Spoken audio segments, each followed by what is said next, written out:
taos enaan sorereha lehasbit awiyet umit naki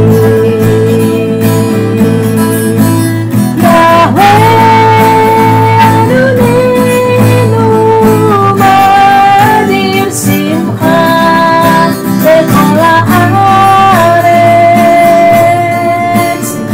aser tenahotcha al hashamayim al hashamayim al hashamayim.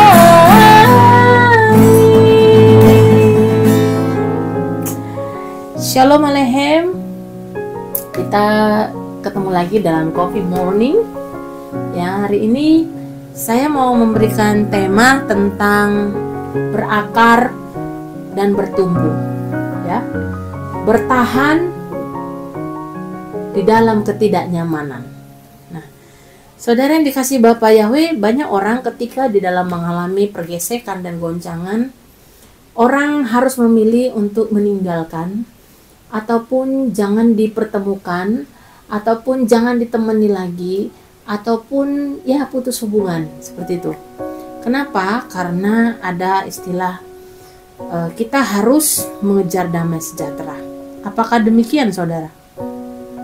Nah, saya teringat dengan mereka yang ada dalam hubungan suatu keluarga. Ya, ini kita bicara keluarga secara jasmani. Keluarga secara jasmani, kita tidak bisa memutuskan hubungan pertalian darah. Kenapa?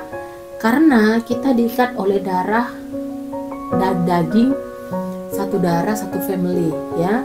Karena kita punya orang tua yang sama-sama melahirkan kita.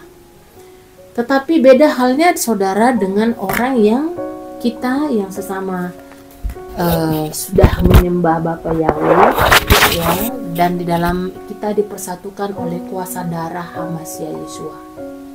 Seharusnya, ya, seharusnya ini harus lebih takut, ya, harusnya ini lebih dijaga dan harusnya ini lebih saling menghormati, ya. Tetapi apa yang terjadi, saudara, selama saya mengikuti Bapa Yahweh, ya, saya tidak juga luput dari kesalahan. Saya bisa menerima orang dengan berbagai kesalahannya, dengan berbagai latar belakangnya, dengan berbagai kekurangannya, ya, dan dengan berbagai strata ekonominya. Tetapi ketika saya di dalam berbuat kesalahan, maka orang tidak bisa menerima. Oh, kamu kan gembala, kamu harusnya bukan seperti itu lagi. Nah, saya biasanya langsung seperti itu. Jadi rupanya orang yang melakukan kesalahan ini karena dia belum jadi gembala ataupun orang yang memimpin, orang boleh melakukan kesalahan, gitu ya. Seharusnya, saudara, kita sebagai anak-anak Bapa Yahweh, kita bisa saling menerima dan saling mengampuni. Kenapa? Karena kita diikat oleh kuasa darah Adonai Yeshua Mashiach. Itu sebabnya, saudara, kenapa saya setiap kali perjamuan Hafdalah itu mengangkat tubuh Hamasya yang dilambangkan dengan roti. Itu berbicara, saudara, tentang sesama tubuh Hamasya, yaitu orang-orang yang percaya kepada Yeshua Mashiach, kepada kuasa darah Adonai Yeshua Mashiach. kita mengangkat itu artinya kita akan siap dipersatukan dengan Yeshua HaMashiach. Kita dipersatukan, saudara. Kita dipersatukan oleh karena kasih dan kuasa darah Yeshua HaMashiach. Nah, ketika kita dipersatukan, kita mengangkat tubuh dan darah itu, kita sebenarnya sedang mengikat janji. Ya, mengikat janji supaya kita bisa saling bertumbuh dan juga saling berakar. Yang kedua, kita mengangkat tubuh darah ya Yeshua HaMashiach yang dilambangkan dengan borei, perihagafen atau dengan anggur. Itu melambangkan darah Yeshua HaMashiach yang telah tercurah atas kita, ya. Sehingga setiap kutuk, kemiskinan, dosa dan pelanggaran itu semua diselesaikan dengan sekali. Saudara perhatikan, kenapa Yeshua mengangkat roti dulu? Kenapa Yeshua mengangkat anggur dulu, baru kemudian mengangkat anggur? Yeshua mengangkat roti supaya ketika engkau menginginkan mujizat, harus ada kesepakatan, harus ada unity, harus ada sekutu di dalam sesama tubuh HaMashiach. Kenapa? Karena orang yang percaya kepada Bapa Yahweh di dalam Yeshua HaMashiach yang akan mendoakanmu, ya, membantu mengangkat engkau dan membela engkau di alam semesta di hadapan Bapa Yahweh untuk setiap beban-beban yang sedang dialami. Jadi di sini kita harus memiliki unity dengan sesama tubuh HaMashiach Yeshua. Sampai sini dapat ya. Baru terjadi yang namanya apa? Pemutusan segala ikatan. Ketika kita mengangkat anggur, itu kita sedang berkuasa dengan ucapan kita untuk memutuskan segala ikatan kutuk, kemiskinan, belenggu dosa dan pelanggaran. Jadi pertanyaannya saudara, kenapa ya saya kerja gagal melulu? Saya terus berkekurangan. Anak saya tidak berubah. Keluarga saya tidak ada yang saya bisa menangkan.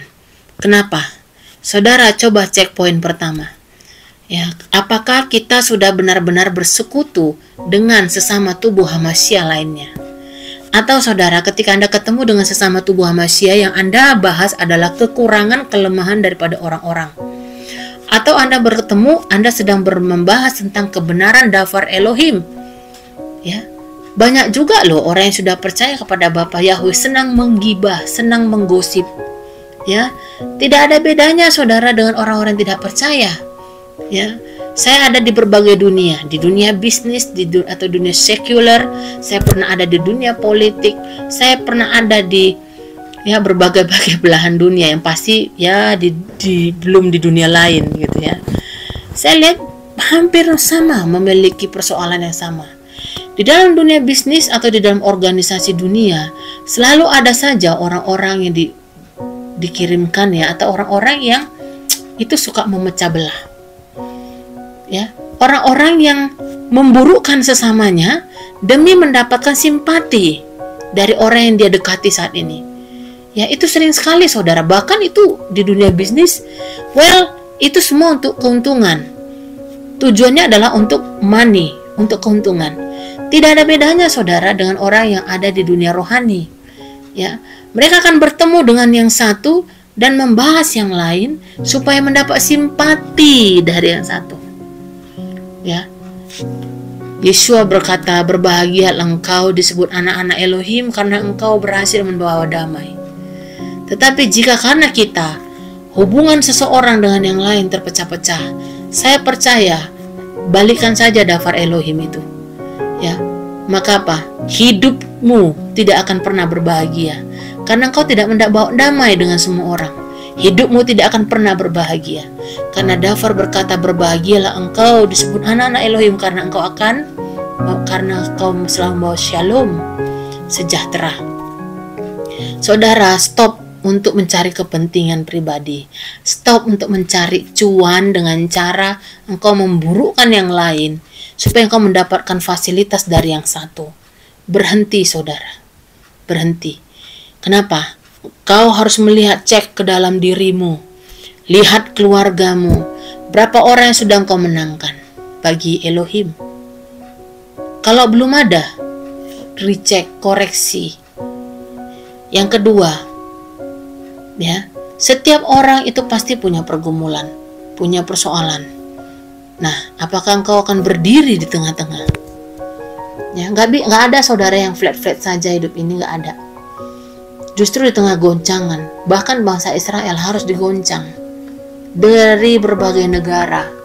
Supaya apa? Menghasilkan Israel yang kuat, yang tangguh, yang cerdas, yang bisa menciptakan senjata-senjata api, yang bisa perang setiap hari namun tidak pernah bangkrut.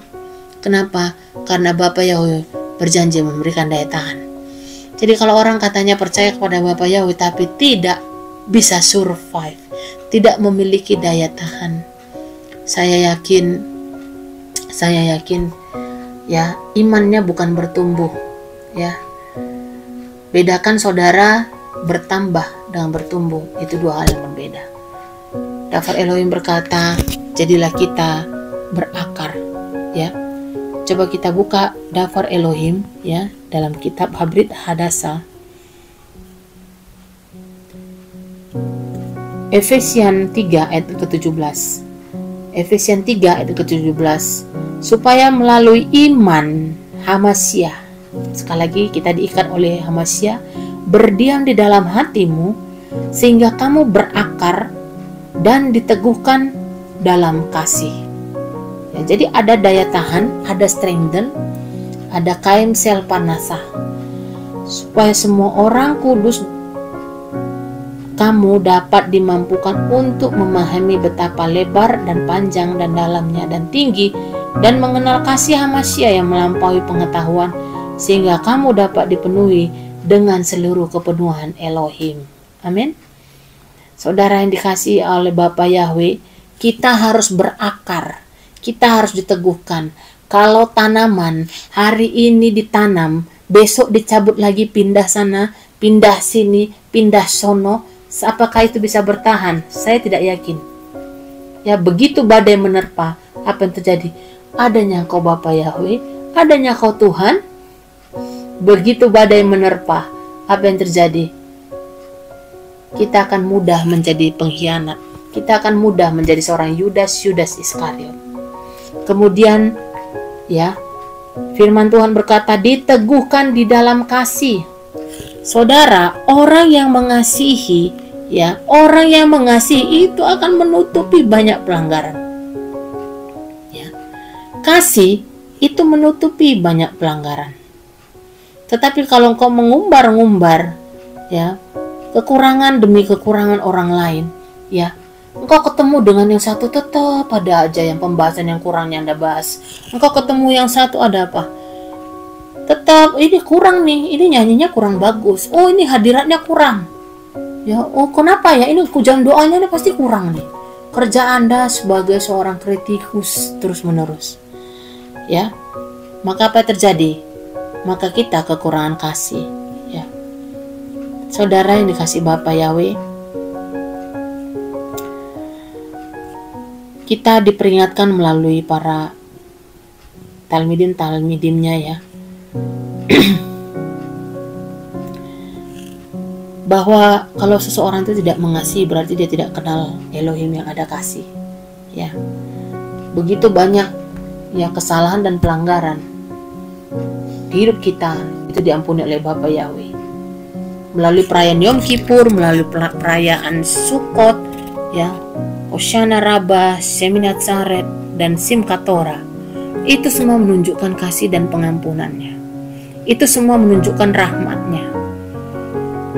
Kalau saya bisa menerima orang dengan berbagai latar belakang, kesalahan-kesalahan di masa lalu, kenapa Anda belum bisa menerima kekurangan dan kelemahan orang? Berhenti untuk menjadi kritikus, berhenti untuk menjadi hakim. Saudara, perbuatlah yang bisa Anda perbuat dengan kasih. Berikan apa yang bisa Anda berikan dengan kasih. Amin. Saya percaya Anda akan menjadi orang yang diteguhkan, iman kita akan bertumbuh, kita akan berakar. Bapa Yahweh memberkati, keberuntungan dan keberhasilan mengikuti. Amin.